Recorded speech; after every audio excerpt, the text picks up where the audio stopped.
Juan? Si David yan, hindi si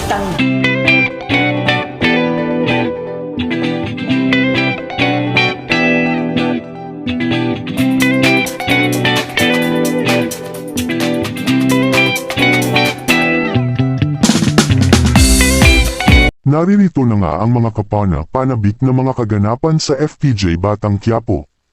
Hindi pa rin natanggap ni Tanggol ang nangyari kina Primo at Amanda. Ngunit wala na naman silang magagawa pa dito dahil lahat naman ng may pukana noon ay si Pacheco. Ngayon nang tapos na ang pakikipagnegosasyon nila kay Pacheco ay dito nga sasabihin ni Tanggol na kinakailangan nilang maging mas maingat sa mga susunod nilang transaksyon at kilalanin muna maigi kung mapagkakatiwalaan ba ang mga ito. Sinabi rin nga ng binata na kinakailangan na niyang makilala ang ama niya dahil baka makatulong ito sa pagpapalalim ng kanilang negosyo. Tila malapit na ngang mangyari yun dahil kasalukuyan na ngang nasa mansyon ng mga Montenegro si Tess at Ramon. Hindi nga malaman ni David kung saan magtatago dahil hindi siya maaaring makita ng ina. Kinuha nito lahat ng gamit niya kaya naman nagtataka si Tess at napaisip ito na baka nagsisinungaling lamang si Ramon na kasama nito ang anak. Dito, hindi niya dapat akong makita, kundi mabubuo. Bakit mo kaya? Tanggol, umawas ka dyan.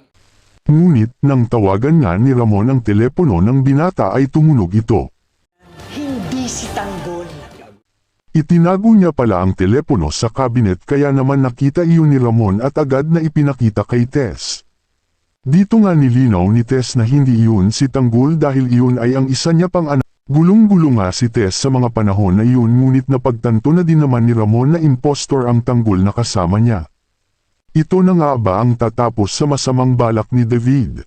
At makilala na nga kaya ni Ramon ang tunay na Tanggol? Abangan ang mga susunod na magaganap sa mga susunod pang episode.